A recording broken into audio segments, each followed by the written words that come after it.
Deus busca você para salvar. Não passa esse vídeo não. Você pode ter uma carinha bonita, pode ser uma pessoa legal, uma pessoa bacana, uma pessoa top, mas se você não serve a Jesus, você é um perdido. Fica nesse vídeo o que o pastor, o que o padre não pregou sobre a tua salvação e como está a tua vida diante de Deus, o que a Bíblia fala sobre você que está vivendo em pecado e qual o plano de Deus para a tua salvação. Eu trago para você nesse vídeo. Jesus te ama, o Pai, o Filho e o Espírito Santo buscam salvar a tua vida. Se você quer a salvação da parte de Deus, não passa esse vídeo, fica comigo e veja tudo isso e muito mais logo depois da vinheta.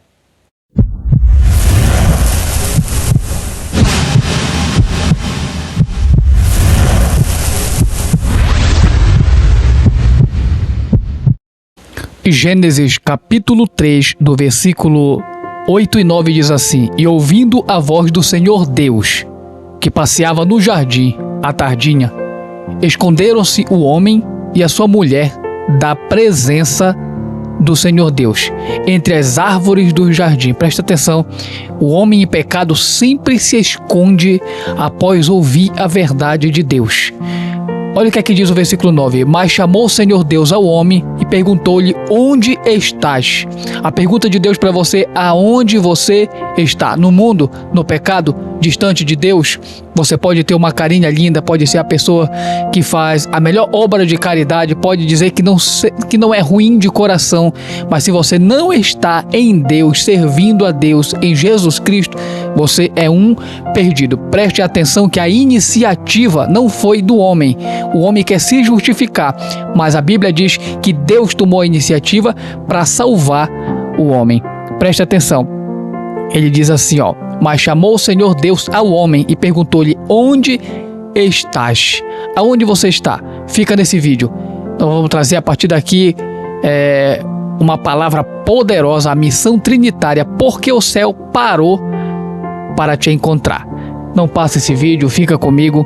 Não esquece de seguir a gente se ainda não segue, deixar aquele like aí, aquele comentário, compartilhar esse vídeo. Vamos ver o que é que Deus tem para falar contigo. Deus tem uma palavra poderosa para falar com você. Deus te ama, Jesus te ama, mas essa é uma realidade que muitos pastores e muitos padres da igreja protestante, muitos na igreja católica não pregam. Você pode estar na sua seita, na sua congregação, mas se não pregam a verdade que você é um perdido, que precisa se reconciliar com Deus, então o resto é balela. Fica nesse vídeo porque Deus tem uma palavra poderosa, a missão trinitária, porque o céu parou para te encontrar. O que significa a palavra em Lucas 19, do versículo 10, que é o nosso texto central? Porque o Filho do Homem veio buscar e salvar o que se havia perdido. Quer dizer, Paulo, que apesar de eu ser uma pessoa legal, uma pessoa bacana, uma pessoa top, eu ainda sou um perdido. Se você não está servindo a Jesus, você é um perdido sim, e é o que você vai aprender a partir de agora. A declaração da missão do céu. Vamos ver qual é a missão do céu. Imagine o cenário: Deus Pai, Deus Filho, Deus Espírito Santo em conselho eterno. O terremoto da queda lá em Gênesis que eu acabei de ler para você ainda ecoa a humanidade. A coroa da criação está, como diz a Bíblia NBV, perdida, cega e arrasada. O que fazer então? Aniquilar tudo e recomeçar? Claro que não. A decisão é tomada. Desçamos e buscamos. Deus tomou a atitude de descer. E preste atenção que o texto em Gênesis fala que Deus visitou Adão e Eva depois que eles pecaram. A iniciativa sempre foi e sempre será de Deus. A graça vem de Deus e só pela graça somos salvos. O teólogo pentecostal Veli-Matti, da Finlândia, um dos sistemáticos mais influentes do mundo, chama isso de a missão intratrinitária. Deus não envia um representante, mas o próprio Deus vem em pessoa, Pai, Filho e Espírito Santo, no processo de busca, de resgate e salvação. Lucas capítulo 19, verso 10 na Bíblia NVT. Pois o Filho do Homem veio buscar e salvar os perdidos. O insight de Grant Osborne, teólogo bíblico e especialista em evangelhos, diz: o termo filho do homem, em Lucas 19, verso 10, não é apenas um título messiânico, é uma declaração de identidade divina com autoridade para buscar, julgar e salvar. Diferente de outros rabinos que esperavam os pecadores virem a eles, Jesus inverte a lógica religiosa. Ele vai ao território do perdido. Isso é pastoralidade radical. Jesus faz tudo diferente dos homens, e Ele está fazendo através desse vídeo para falar contigo e dizer: você é um perdido que precisa ser achado, ser encontrado. Só que a salvação só é tomada posse quando você reconhece que é um perdido em pecado, que está longe de Deus e que precisa se reconciliar, pedir perdão e voltar para Jesus. Não adianta ter só um rostinho bonito não aí na internet, aí nos teus status. Não adianta só dar uma cesta básica àquele que precisa. Você precisa estar em Cristo. No grego, zeteo significa buscar. É um verbo no presente ativo, indica uma busca contínua, intensa, que não desiste. E o apolume, perdido, significa totalmente destruído, em estado de ruína irreversível, sem intervenção externa. Quer dizer, não tinha alternativa para o homem. O homem estava totalmente perdido, mas Deus busca de forma intensa, interminável, se reconciliar com o homem, voltar a ter uma comunhão com o homem e salvar o homem. Segundo, o estado do perdido. Qual é o estado do perdido? A nova perspectiva do Novo Testamento. Como é que o Novo Testamento vê a humanidade, vê o homem desligado de Deus, vê o homem que aparentemente parece estar bem, ele casa, ele trabalha, ele cria família, ele constrói casa, ele faz compra, ele se diverte, ele faz churrascada, ele casa, ele brinca, toma banho de piscina, ele viaja para lá e para cá, mas ele continua, se ainda não serve a Deus, sendo um perdido, mesmo que pareça ser realizado neste mundo. Para entender a seriedade do resgate, precisamos da radiografia espiritual que o Novo Testamento faz da humanidade sem Cristo.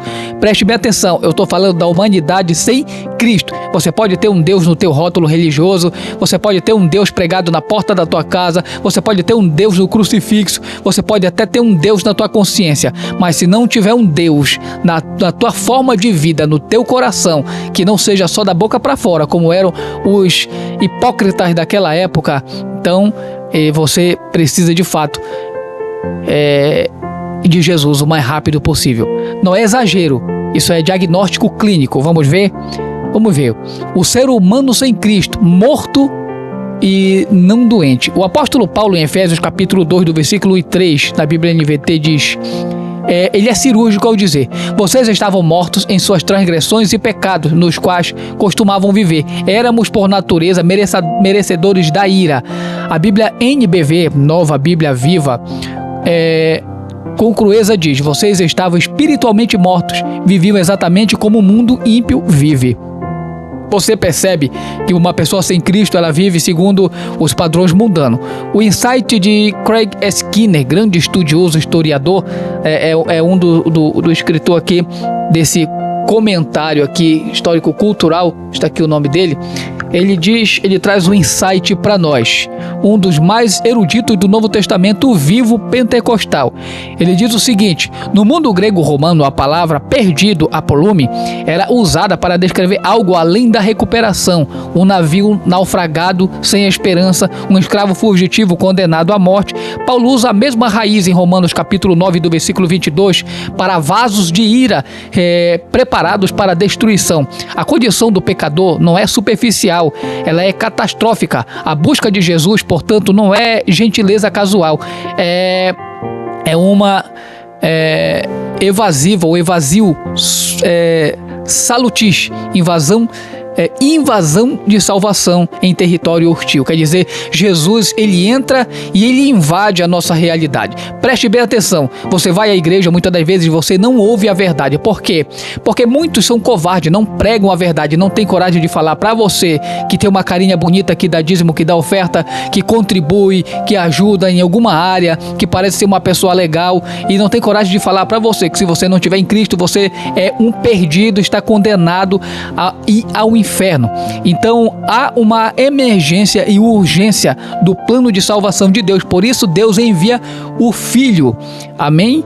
para trabalhar e entrar nas nossas realidades, interferir naquilo que parecia comum para nós. O insight de Harvard M. Irving, teólogo do movimento carismático clássico, ele diz: o homem natural não está apenas enfermo, ele está cadavérico diante de Deus, ou seja, ele está num estado de putrefação, né?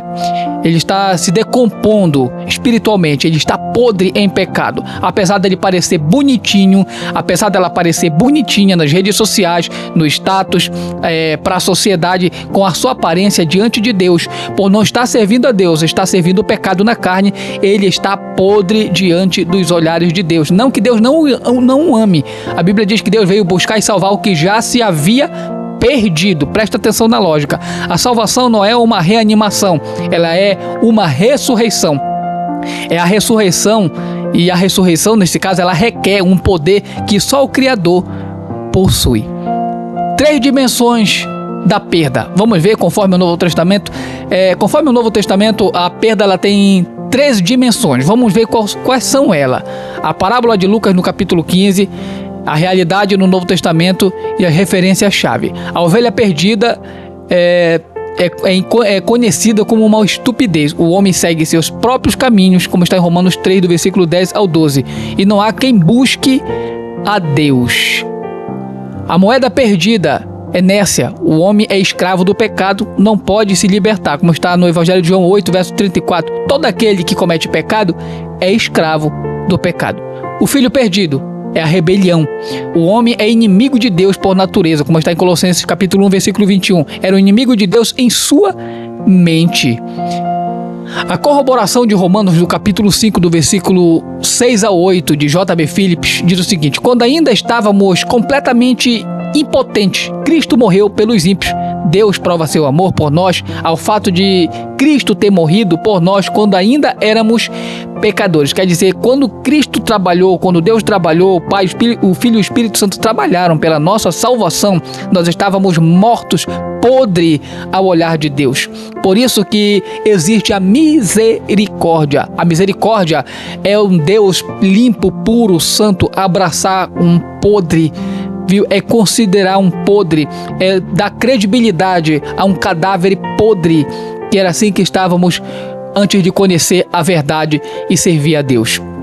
O insight de Norman Geisler, teólogo sistemático, defensor da inerrância bíblica, ele diz o seguinte: a doutrina da depravação total tão mal compreendida não significa que o homem seja tão mal quanto poderia ser, mas que o pecado afetou cada parte do seu ser, vontade, emoção e intelecto. A consequência é que o pecador por si mesmo não pode desejar ou buscar a Deus, como está em Lucas 15, prova isso. A ovelha não procura o pastor procura a ovelha. A moeda não varre sozinha, a mulher varre. O filho não volta por mérito próprio, é a fome e a lembrança e as circunstâncias da bondade do Pai que o movem, e até essa memória é a graça preventiva de Deus na vida do ser humano. Quer dizer, tudo que está acontecendo na tua vida, esse desejo de voltar para Deus, de servir a Deus, é Deus pela tua vida. Por quê?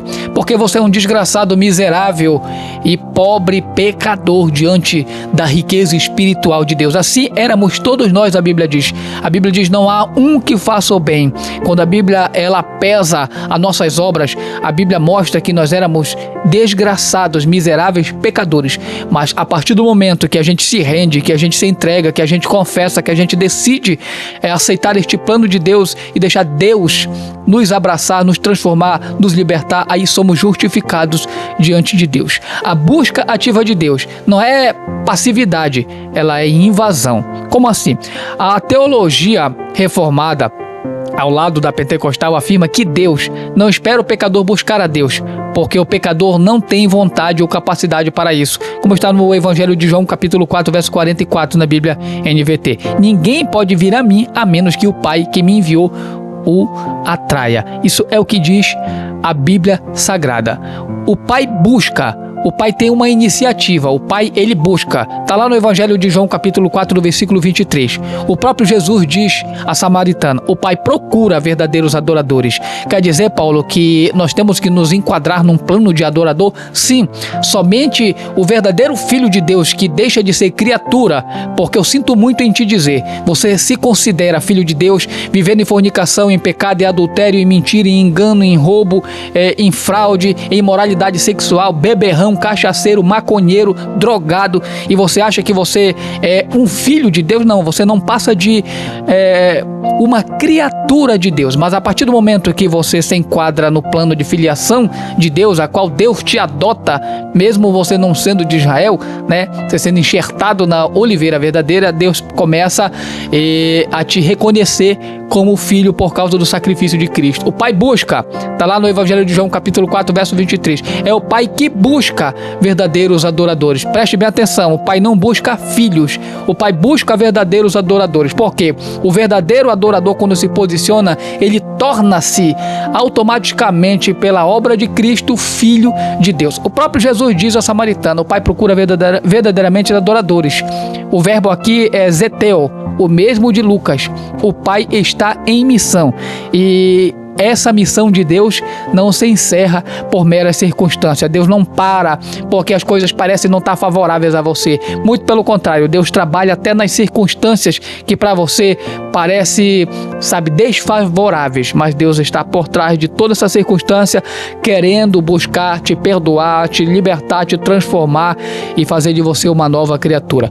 Se o pai também busca, o filho também busca. Está lá em Lucas 19, versículo 10. O filho se torna o último Adão, como está em 1 Coríntios capítulo 15, verso 45, para reverter a queda, onde o primeiro Adão perdeu, o segundo busca e reconquista. Lá no Éden, o primeiro Adão infiltrou no plano de Deus ali com ele, no propósito de Deus, o pecado. Houve rompimento, houve racha, houve abismo. A Bíblia fala que o pecado serve de abismo entre nós e Deus, né? Por causa da desobediência de Adão. Só que em Jesus obedece, viu? Jesus obedece, ele é o último Adão. Teve o primeiro, que é o Adão lá do Éden, e Jesus é no Getsemane o segundo Adão, para reverter a queda, onde o primeiro Adão perdeu, o segundo busca a reconquista. Glória a Deus, esse é o plano de Deus para você. Talvez muitos não preguem isso para você, mas se você parou nesse vídeo aqui, para você entender o plano de Deus na tua vida. O Espírito de Deus também busca e convence, e ele trabalha de forma sutil e muito fina. No Evangelho de João, capítulo 16, verso 8, na Bíblia NBV, diz assim: quando ele vier, convencerá o mundo do pecado, da justiça e do juízo. Por isso que o diabo não quer que você leia a Bíblia, que você ore, que você jejue, que você consagre a tua vida, que você cultue a Deus, porque assim você entra na esfera do Espírito, você entra no campo de atuação do Espírito Santo, e o diabo não quer. Por isso ele te impede de você ir na igreja, ele coloca sentimentos, de crítica, de defamação a respeito da igreja, a respeito do povo de Deus, porque ele não quer que você seja transformado, seja liberto, resgatado, perdoado e tenha o teu nome escrito no livro da vida, porque assim então o Espírito Santo passa a proporcionar com você intimidade e comunhão e te aproxima do Pai. O teólogo pentecostal Frank D. Murtier, autor de... Ele afirma, ele é um grande autor, ele afirma o seguinte, olha só o que é que ele diz. Ele diz: a busca pelo perdido, ela é trinitária. O Pai planeja, o Filho executa na cruz e o Espírito Santo aplica na convenção. Que lindo, né? Já era para você escrever aí nos comentários: glória a Deus por essa ação de Deus pela minha vida, miserável pecador. Porque eu tenho consciência que dependesse de mim eu não servia a Deus. Foi um propósito de Deus, eu reconheci e aceitei, mas a iniciativa foi dele e eu humildemente entendi que eu não podia pagar pela graça, eu só deveria aceitar o favor, o presente, a bênção. Não há perdido que resista a esse cerco do amor. O insight de Grant Osborne sobre a parábola da ovelha perdida em Mateus 18 e Lucas 15, ele fala, Osborne, ele observa que a busca do pastor, ela é desproporcional aos padrões humanos.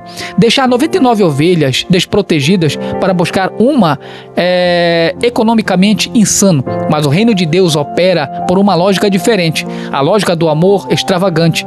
cada perdido tem valor infinito aos olhos do Pai. A seriedade do fato está nisto. Deus considera cada alma numericamente equivalente a 99 justos. Glória a Deus, Jesus te ama, o amor de Deus é grande pela tua vida. Mas qual o custo da busca? Qual foi o custo dessa busca? Porque a cruz, ela é inegociável. Jesus não veio dar um mapa para o perdido se encontrar. Na verdade, ele veio ser o caminho.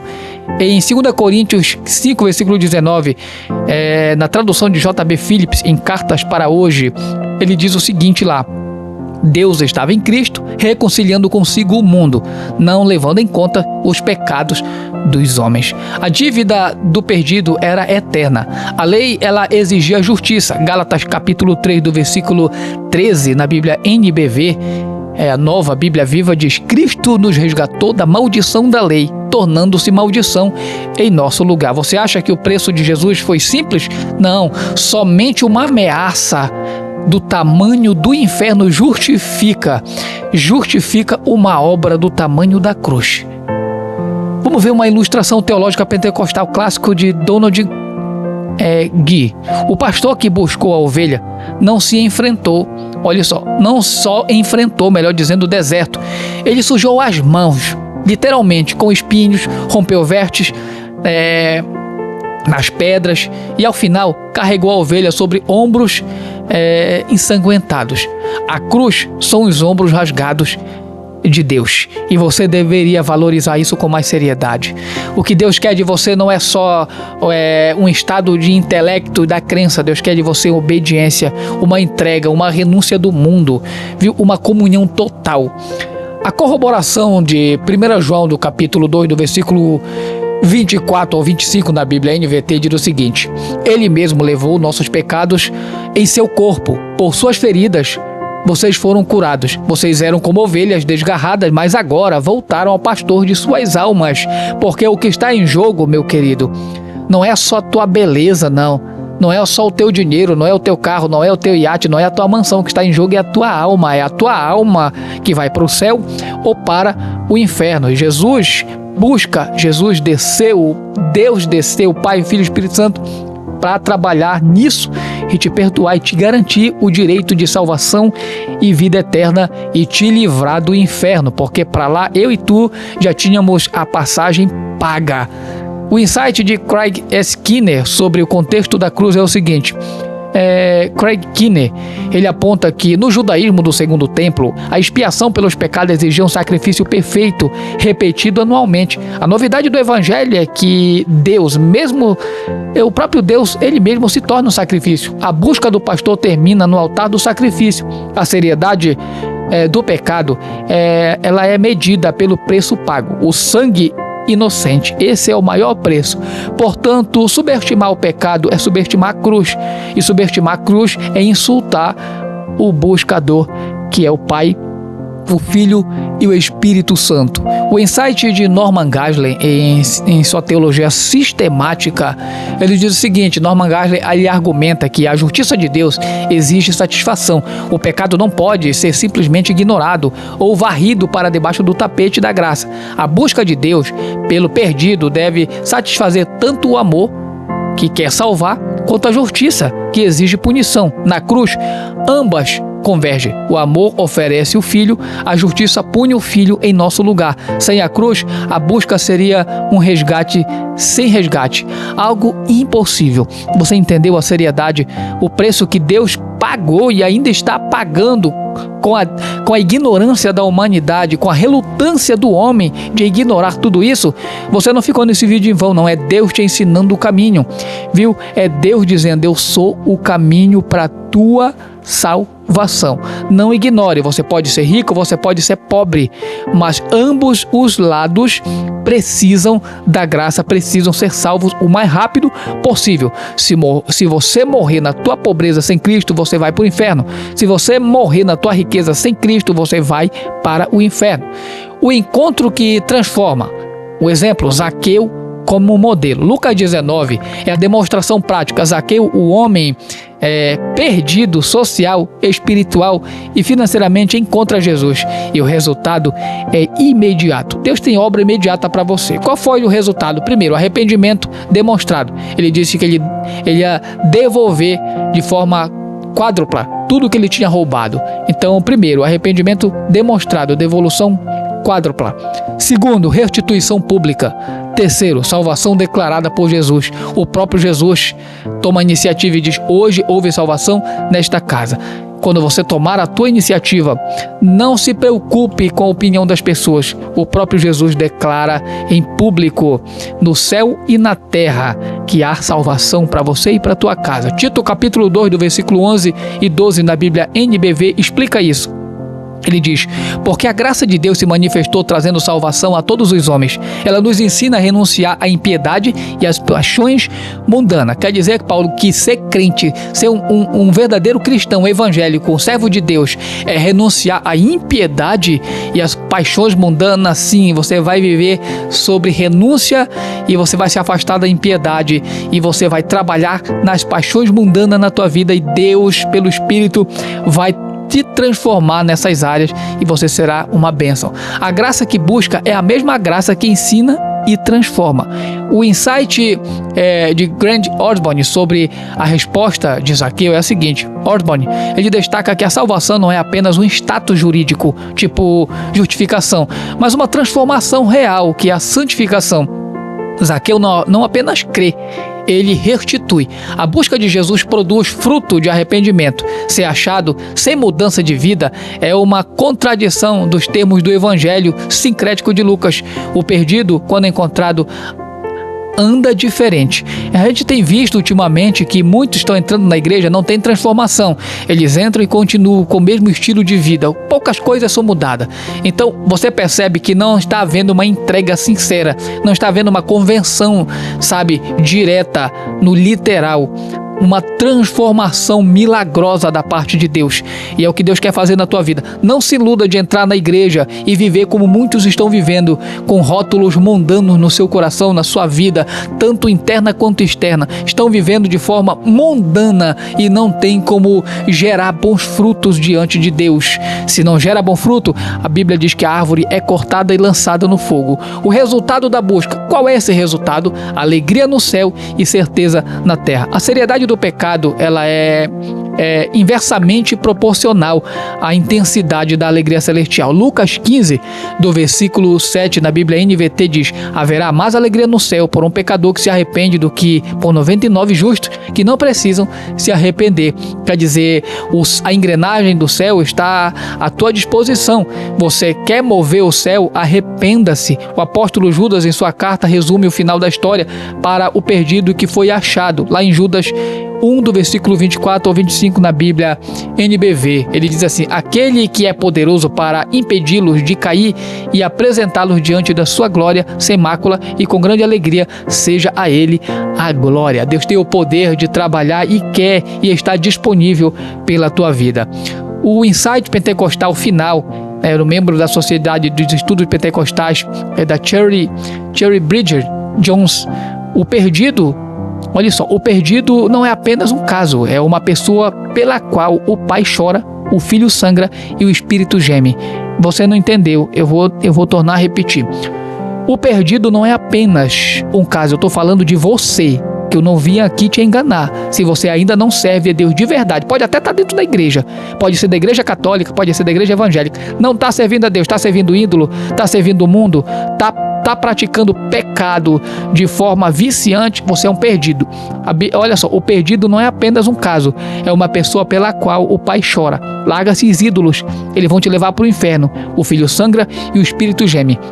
A missão não termina no altar, termina no trono, quando o que estava perdido é vertido, restaurado e assentado como filho. O plano de Deus não termina aqui, ele tem propósito para você lá para cima. Então cuidado aonde o teu coração está, aonde está o teu tesouro, lá está o teu coração. O insight de Craig Keener sobre a alegria celestial é a seguinte. Craig Keener observa que no mundo antigo, uma festa era o símbolo máximo de restauração social. Quando Jesus diz que o céu festeja por um pecador arrependido, ele está dizendo que a salvação não é uma transação fria, mas uma reconciliação furtiva. Deus não apenas salva, ele celebra. A seriedade do pecado não anula a alegria da redenção, ao contrário, ela a amplifica. Glória a Deus, que plano maravilhoso.